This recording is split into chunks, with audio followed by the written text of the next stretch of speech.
तू बस खाना बना।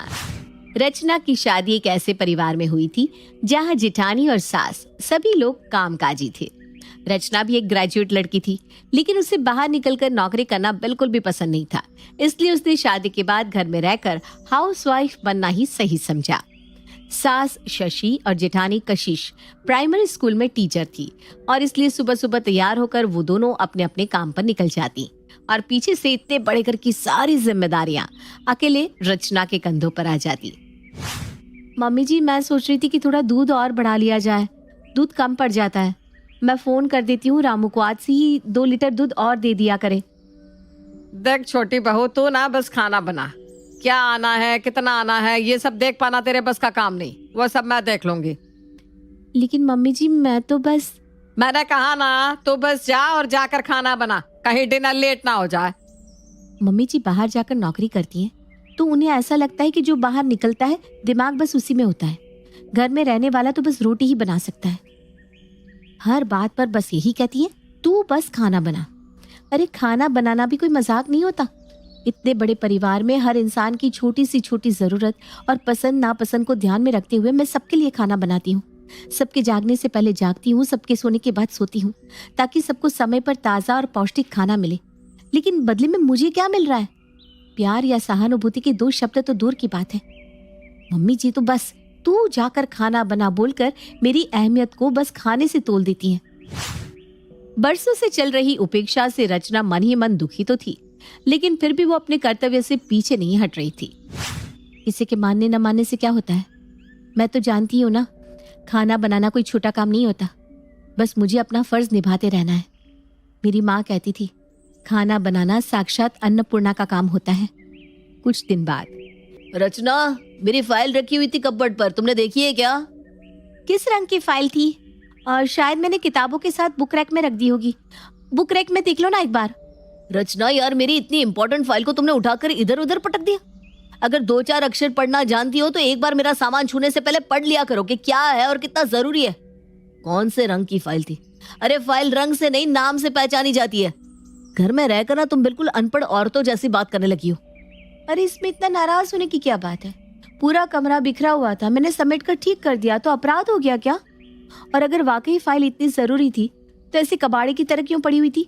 आगे से अपना सामान संभाल कर रखना। मुझ अनपढ़ के हाथ आ गया तो ऐसे ही खो जाएगा। मम्मी ठीक कहती है, तुम बस खाना बनाओ। तुम्हारा जन्म बस रोटियां बनाने के लिए हुआ है।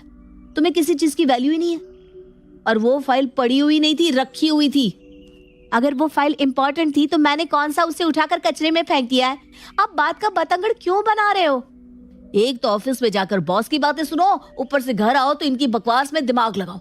घर में बैठकर रोटियां बनाना बड़ा आसान होता है रचना मैडम।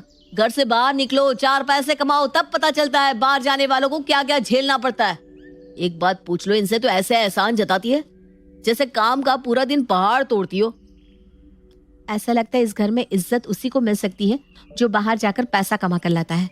घर में रहकर परिवार को संभालने वाला तो यहाँ नौकर से भी बदतर है। माना कि आप लोग बाहर जाकर पैसे कमा कर लाते हैं, लेकिन मैं घर में रहकर कितने पैसे बचाती हूँ उसकी कोई अहमियत नहीं है। बड़ी बड़ी बातें करने से तो कुछ नहीं होता रचना। खाना तो कोई भी बना लेता है। 4 पैसे कमाने के लिए कोई गुण होना जरूरी होता है। आज अगर मैं तुमसे कहूँ कि जाओ 1000 रुपया कमा कर दिखाओ, तो क्या करोगी? घर चलाने के लिए पैसों की जरूरत होती है और वो कमाने पड़ते हैं। इसलिए जो कमा कर लाता है इज्जत तो उसे ही मिलेगी। रचना समझ गई थी कि इस घर में उसकी कद्र करने वाला कोई भी नहीं है, इसलिए उसने किसी से भी उम्मीद करना बंद कर दिया था। भाभी, गुड्डू के नंबर कम आ रहे हैं। मुझे ऐसा लगता है कि हमें उसकी ट्यूशन चेंज कर देनी चाहिए। शायद इस टीचर का पढ़ाया उसे समझ में नहीं आ रहा। अरे रचना, अब तुम मुझे सलाह दोगी कि बच्चों को ट्यूशन कौन पढ़ाएगा कौन नहीं? बच्चों के सिलेबस के बारे में तुम्हें पता ही क्या है? कभी बुक खोलकर देखिए उनकी? तुम एक काम करो, तुम ना अपना खाना बनाओ, क्योंकि वो काम तुम बहुत अच्छे से कर लेती हो। बाकी के काम देखने के लिए मैं हूं ना, मैं सब संभाल लूंगी। आज तक तो बस मम्मी जी और सूरज जी मुझे खाना बनाने के लिए ताना मारते थे, लेकिन अब तो भाभी भी उनकी देखा देखी में मुझे बातें सुनाने लगी है। बस बहुत हो गया, अब मैं और नहीं सहन करूंगी। मुझे भी खुद को साबित करके दिखाना होगा। लेकिन ऐसा क्या करूं कि मैं भी 4 पैसे कमा सकूं, मुझे भी घर में इज्जत और सम्मान मिल सके। क्यों ना मैं अपनी कुकिंग की वीडियो बनाकर सोशल मीडिया पर डालूं, शायद लोगों को पसंद आने लगे।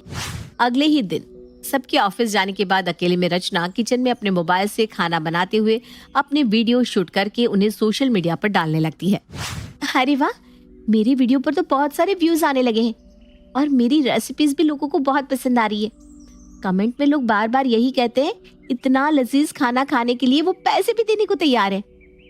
अगर मैं सचमुच अपना बनाया खाना सेल करने लगूं तो शायद कुछ कमाई भी हो सकती है।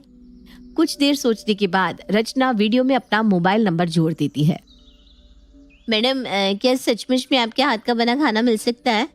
हाँ हाँ, क्यों नहीं, लेकिन आपको मेरे घर से आकर ले जाना होगा। मैं होम डिलीवरी नहीं करवा सकती। कोई परेशानी नहीं, मैं आपके घर के पास ही रहती हूँ। मैं आधे घंटे में अपना ऑर्डर लेने के लिए आती हूँ। तब तक आप ना कढ़ाई पनीर और दाल मखनी पैक कर दीजिएगा। जी जी, बिल्कुल पैक कर देती हूँ। आप 40 मिनट के बाद आकर ले जा सकती हैं। रचना को अपने कानों पर यकीन नहीं हो रहा था। उसे सचमुच आज अपना पहला ऑर्डर मिला था।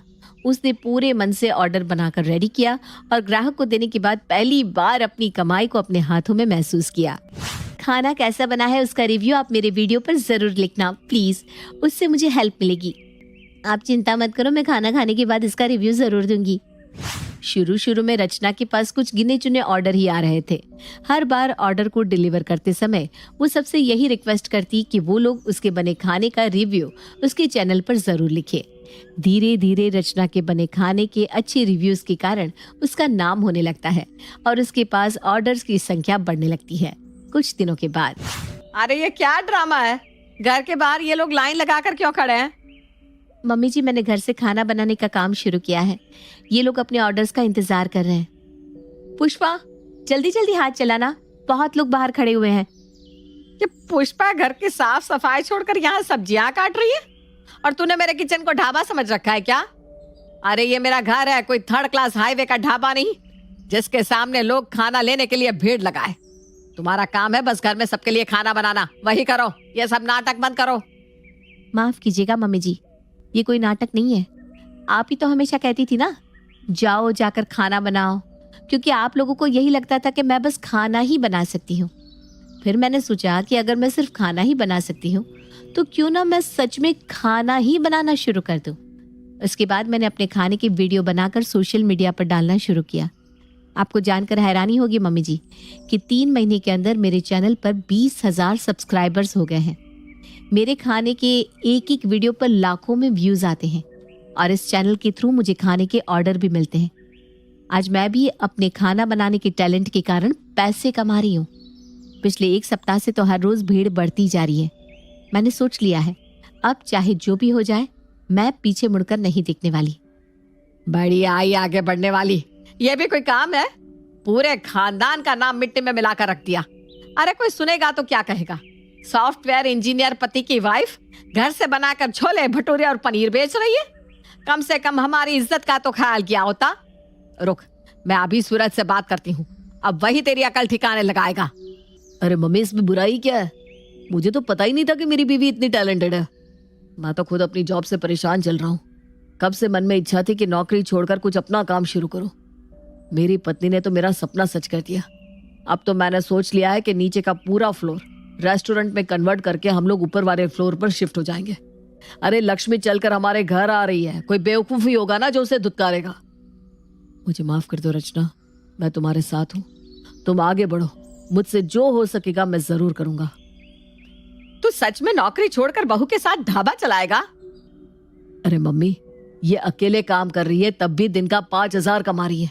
हम प्रॉपर रेस्टोरेंट बनाकर स्टाफ लगाकर काम करेंगे ना तो दिन का 15,000 यूं कमा लेंगे। मुझे गर्व होगा रचना का हाथ बटाकर।